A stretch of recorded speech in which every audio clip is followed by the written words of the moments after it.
पाहिलं म्हणून त्यांच्या बरोबरीनं इतर अनेक सर्वसामान्य मावळ्यांनी नागरिकांनी सुद्धा ते पाहायला सुरुवात केली. याचा अर्थ काय की कुणीतरी एकानं ते विजन दाखवणं फार गरजेचं असतं. छत्रपती शिवरायांचे फक्त कपडे घातले म्हणून कोणी महाराज होत नाही.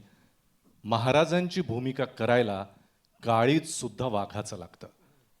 त्यामुळे आता मी अशा एका व्यक्तीकडे येणार आहे ज्यांनी फक्त अभिनेता म्हणूनच नाही तर लेखक, दिग्दर्शक, निर्माता आणि छत्रपती शिवाजी महाराजांच्या भूमिकेमध्ये आपण बघणार आहोत. बस नाम ही काफी है. रितेश विलासराव देशमुख. नमस्कार. सर्वप्रथम मीडियामधून आलेले सर्व मित्रांचा मी अत्यंत आभारी आहे की आपण वेळात वेळ काढून इथे आलात, आम्हाला मान दिलात, हे मी कधीही विसरू शकणार नाही. मी जन्माला आलो, आई वडिलांना पाहिलं,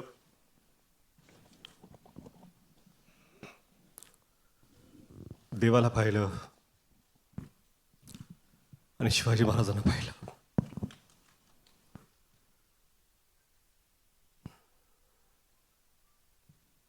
त्यावेळेसपासून महाराज काय आहेत आपल्याला सांगायची गरज नाही. आपण हे मराठी मातीत श्वास घेतो.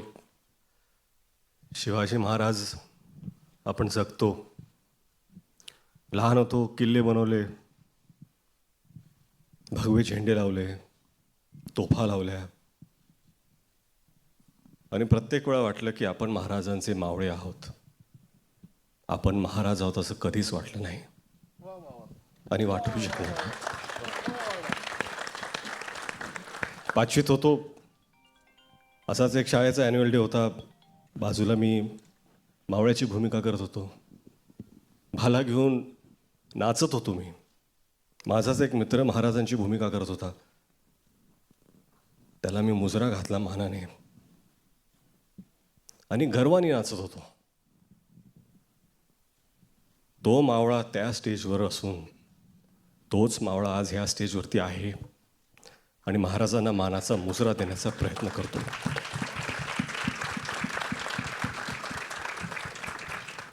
कुठलीही कलाकृती महाराजांवरती आपण जेव्हा करतो, आदरयुक्त, श्रद्धा, आस्था, प्रेम एवढ्याच भावना आपल्या मनात असू शकतात.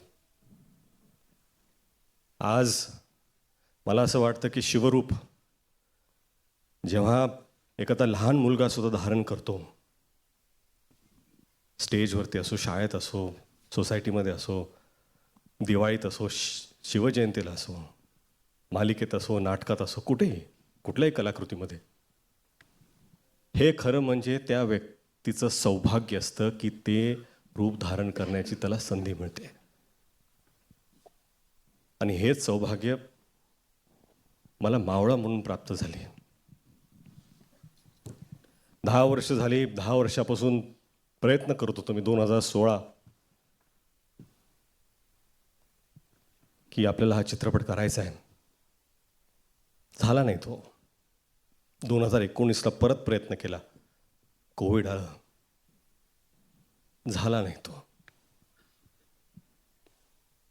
कुठेतरी मला वाटत होतं की आपले आराध्य दैवत छत्रपती शिवाजी महाराज स्वतःच म्हणत होते, थांब पोरा थांब, तुझी वेळ आलेली नाही आहे. 2019ला थांब पोरा थांब, तुझी वेळ आलेली नाही आहे.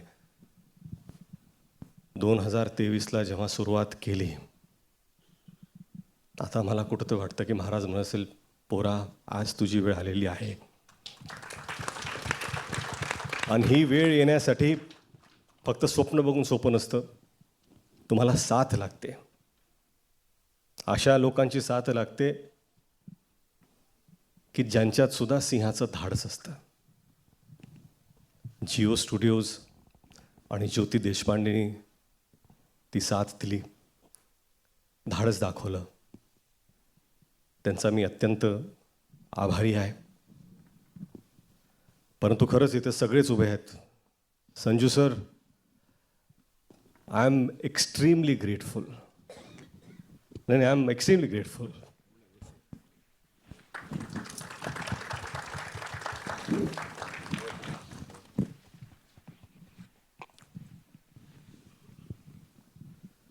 संजू सर से जब मिला, उन्होंने कहा कि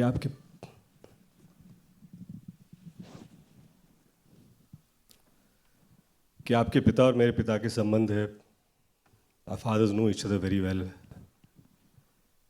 Let's do this for them. And I take that to my heart. My big brother Abhishek.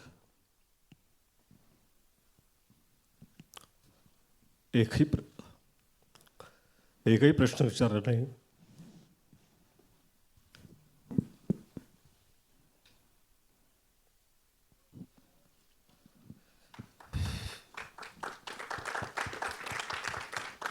भावासारखे उभे राहिले.